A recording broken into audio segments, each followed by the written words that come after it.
नमस्कार दोस्तों। अपने लक्ष्य से मत भटकिए, इधर उधर ध्यान मत दीजिए। मैं सरोज पांडे।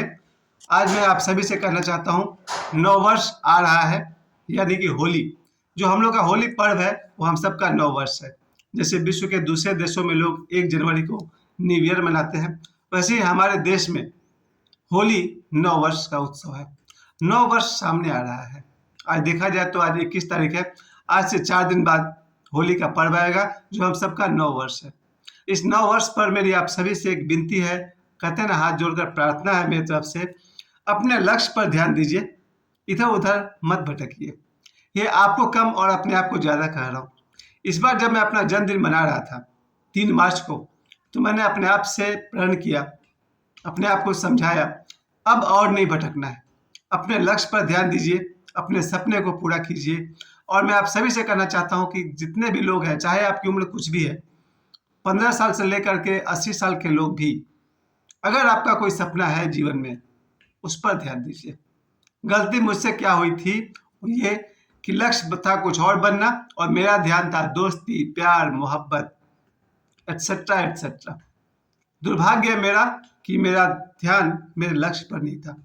लेकिन जब 3 मार्च मेरा जन्मदिन मेरे सामने आया, इस बार मैंने अपना जन्मदिन अपने साथ मनाया, अपने परिवार के साथ मनाया। मैंने बाहर के मित्रों को आमंत्रित नहीं किया। एक तो तबीयत भी खराब थी, ब्लड प्रेशर बहुत हाई था मेरा, और दूसरी बात, मैं इस बात को समझ गया था, अगर अपने जीवन से गरीबी मिटानी है तो अपना लक्ष्य पूरा करना होगा। हम सब देखते नहीं हैं, कितने सारे नौजवान हैं आज, खासकर मैं अपने दोस्त से ही बात कर रहा हूँ, हम लोग के जीवन में गरीबी है, पैसे नहीं है, पर हमारा ध्यान कहाँ है? इधर उधर नाचो गाओ, रील बनाओ, दोस्तों के पास जाओ, प्यार इश्क मोहब्बत में पड़ो, और गरीबी अपनी जगह पर बनी रहती है। नहीं मेरे भाई, अब मैं कहना चाहता हूँ, हम सब पहला लक्ष्य है कि जो बेरोजगार है वो नौकरी को अपना लक्ष्य बनाए, या बिजनेस करें, या पैसे कमाएं। यही आज के वीडियो का मेरा मकसद है कि नया साल आ रहा है, और नव वर्ष में होली के अवसर पर मैं कहना चाहता हूँ, सबसे पहले तो आप अपना होली को ठीक कीजिए, खूब प्रेम से होली मनाइए, और उसके अगले दिन अपने लक्ष्य की तरफ जुट जाइए।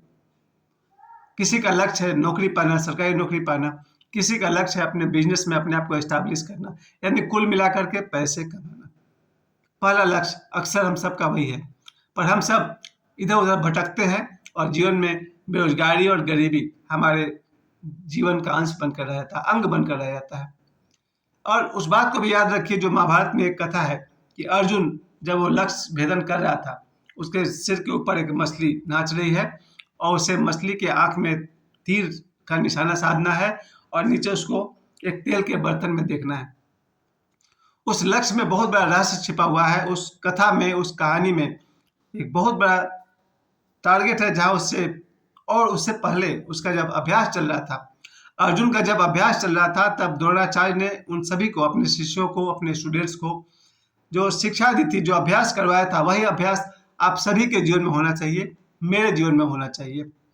जब अपने लक्ष्य भेदन का अभ्यास करवा रहे थे गुरु द्रोणाचार्य, तो जो शिक्षा उन्होंने अर्जुन को दी थी, अपने शिष्यों को दी थी, वही शिक्षा हम सबको याद रखनी है। जहाँ अर्जुन के किसी पेड़ पर एक पक्षी का मूर्ति रख दिया जाता है, और कहा जाता है इस पक्षी के आंख का भेदन करना है। मूर्ति का, जो मूर्ति है पक्षी का, उसके आंख का भेदन करना है। और जब एक एक शिष्य जब सामने आते थे तीर प्रत्यक्षा पर चढ़ा करके, तो गुरु द्रोणाचार्य पूछते थे कि तुम्हें क्या दिखाई दे रहा है? किसी शिष्य ने कहा मुझे पेड़ दिखाई दे रहा। फिर वो किसी और से पूछते थे, दूसरे शिष्य, सभी अपने अपना निशाना साधे हुए थे, किसी और से पूछे तुम्हें क्या दिखाई दे रहा? कोई कहता था मुझे वो डाल दिखाई दे रहा है जिस पर वो पक्षी का मूर्ति रखा हुआ है। नो। फिर वो किसी और शिष्य के पास जाते थे, उससे पूछते तुम्हें क्या दिखाई पड़ रहा है? वो कहता है कि कुछ पत्ते हैं, और उसके बीच में वो मूर्ति रखा हुआ है, और उस मूर्ति के आंख पर हमको तीर चलाना है। फिर भी द्रोणाचार्य संतुष्ट नहीं हुए। तब उन्होंने अर्जुन से पूछा, अर्जुन तुम्हें क्या दिखाई दे रहा है? अर्जुन ने कहा उस पक्षी की आंख। यही सही उत्तर था। जब गुरु द्रोणाचार्य ने पूछा अर्जुन से कि अर्जुन तुम्हें क्या दिखाई दे रहा है, और अर्जुन कहते हैं उस पक्षी की आंख, ये था सही तरीका अभ्यास करने का। और इस तरह से अर्जुन ने उस धनुर्विद्या का, तीर चलाने का सबसे बढ़िया अभ्यास किया कि अपने लक्ष्य की तरफ फोकस कीजिए। Look at your target. इधर उधर मत देखिए, जो इधर उधर देखते हैं वो सफल नहीं होते। इस कथा को हम सब अपने जीवन में आज उतार लेंगे। जब मेरे सामने ये बात आती है, जब मैं 3 मार्च को अपना जन्मदिन मना रहा था, तब मैंने अपने आप को ये वचन दिया, अपने लक्ष्य की तरफ ध्यान दूंगा और कहीं नहीं। और इस लक्ष्य को पूरा करने के लिए पूरा श्रम मुझे लगानी है, यानी आप सबको भी लगानी है। फिर मैंने उसके बाद से कभी अपने दोस्तों की तरफ ध्यान नहीं दिया, क्योंकि मुझे लगा वो तो काम बचपन से हम कर रहे हैं। बचपन से 50 साल तक हम कर क्या रहे हैं? अपनी आधी से अधिक जिंदगी दोस्तों के पीछे, आधी से अधिक जिंदगी अपने क्या कहें गर्लफ्रेंड सब महबूबा के पीछे। जो बच गया थोड़ा सा, उससे कमाने खाने का जुगाड़ चलता रहा। अफसोस है मुझे अपनी ज़िंदगी पर, अफसोस है मेरी सोच पर। इतना घटिया सोच के साथ कोई ज़िंदगी जी रहा है, वो अपने ज़िंदगी के साथ खिलवाड़ कर रहा है। नहीं, मैं चाहता हूँ कि आज मेरे इस वीडियो के माध्यम से मुझे और आप सबको एक ख्याल आ जाए, अपने लक्ष्य की तरफ ध्यान दीजिए। और ऐसे बहुत सारे दोस्त मेरे हुए हैं, आज भी हैं, जिन्होंने अपने लक्ष्य पर जब तक ध्यान दिया उन्हें सफलता मिलती रही। जिस दिन लक्ष्य से भटके उस दिन गए काम से। मैं कहना चाहता हूँ कि जितने ही मेरे दोस्त हैं, जरा देखिए, हो सकता है परिवार में गरीबी हो, एक अच्छा सा घर नहीं हो, घर में अच्छा सा टेलीविजन नहीं है, सुख सुविधा नहीं है, कार नहीं है, और बहुत सारे सपने, कभी हवाई जहाज पर यात्रा नहीं हो पाई। इन सब का इच्छा तो है, लेकिन इच्छा पूर्ति करने के लिए जो हमें साधन चाहिए, उधर हम ध्यान ही नहीं देते हैं। हम ध्यान देते हैं ऐसे कुछ इधर कुछ इधर, कोई रील बना रहा है, कोई डांस कर रहा है, कोई कुछ और कर रहा है, शायद ये सोचकर कि हमारा लक्ष्य पूरा हो जाए। हो भी जाए, क्या दिक्कत है? मेरे साथ वही हुआ, जब मेरे सामने बात आई कि अपने लक्ष्य पर ध्यान दो। क्या है मेरा लक्ष्य? आपका लक्ष्य तो मैं समझता हूँ, हो सकता है आप सरकारी नौकरी पाना चाहते हैं। पूरा फोकस कर दीजिए, पूरा ध्यान उस पर दे दीजिए, पूरा 24 घंटा उसको दे दीजिए। जागिए तो उसी लक्ष्य पर ध्यान दीजिए, सोइए तो उसी लक्ष्य पर ध्यान दीजिए, उस पर मेहनत कीजिए। अगर आप सरकारी नौकरी पाना चाहते हैं, आप कोई बिजनेस करना चाहते हैं, पैसा तो कमाइए। पैसा कमाना आपका पहला लक्ष्य हो, और अगर जिंदगी सलामत रही, जीवन आपका सुरक्षित रहा, तो बाकी सपने भी अपने आप पूरे हो जाएंगे। क्या करना क्या चाहिए हम सबको? हम सबको, जैसे मेरे जीवन में 3 लक्ष्य है, उसको समझिए। जब मैं 5 वर्ष का था, उस समय से लेकर आज तक मुझे कहीं ना कहीं पता था कि मुझे अपने आत्मा, अपने मन और अपने अध्यात्म पर, प्रभु की भक्ति पर, बाद में तो शब्द समझ में आया संबोधि, एनलाइटनमेंट, मेडिटेशन पर मुझे ध्यान देना चाहिए। वो मैंने इस बार अपने जन्मदिन से शुरू कर दिया।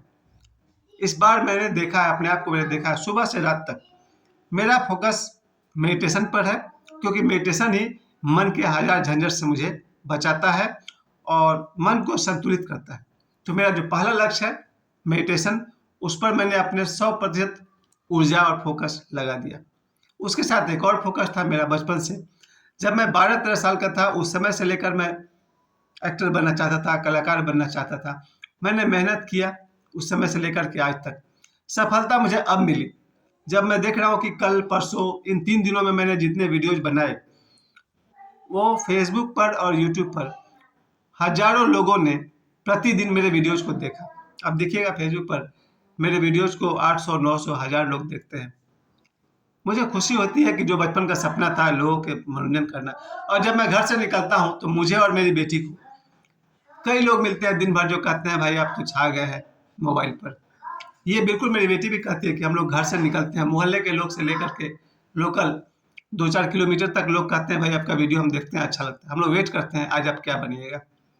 ये एज ए आर्टिस्ट, एक कलाकार के तौर पर मेरा सपना था कि मैं लोगों का एंटरटेन करूं, और कर रहा हूं। मैं जो भी वीडियो बनाता हूं उसे सैकड़ों हजारों लोग देखते हैं। ये मेरे लिए एक सफलता है। इस पर आगे जो मेरा सपना है कि मैं क्या करना चाहता हूं, जैसे मैंने बताया मेरा पहला लक्ष्य है मेडिटेशन, वो ठीक ठीक हो रहा है सुबह से रात तक।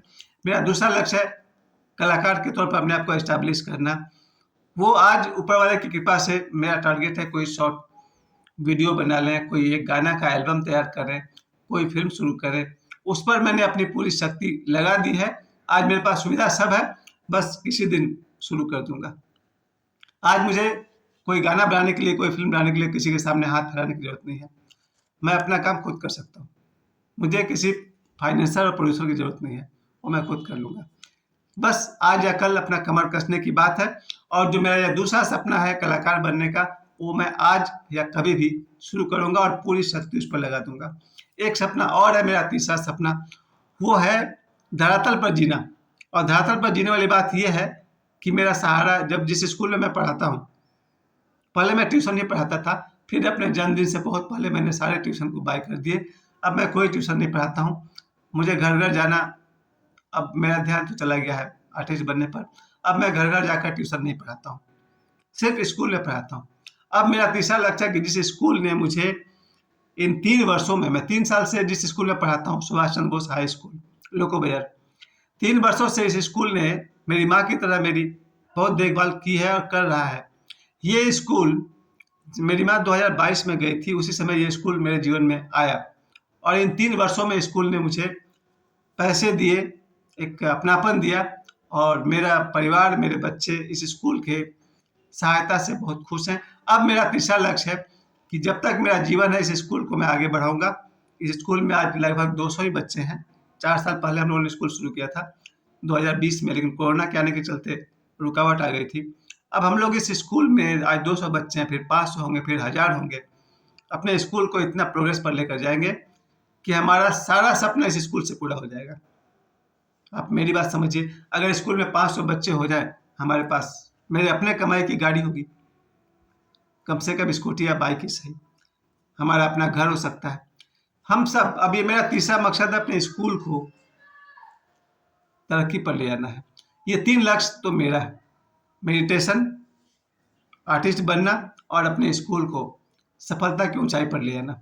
उसी तरह से मैं आप सबसे कहना चाहता हूँ, आपका जो भी लक्ष्य है, अपने लक्ष्य पर ध्यान दीजिए, इधर-उधर मत भटकिए। खतरा तो ये है कि अगर आप गरीब रह गए, अफ़सोस होगा। हम गरीब रह के अपने माता-पिता के लिए भी कुछ नहीं कर सकते हैं, हम गरीब रह के अपने पति और बच्चों के लिए कुछ नहीं कर सकते हैं, पत्नी बच्चों के लिए कुछ नहीं कर सकते हैं।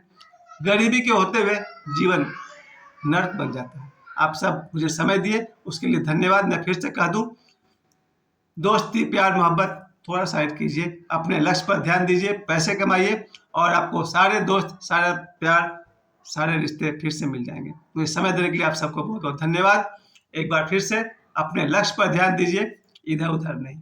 धन्यवाद।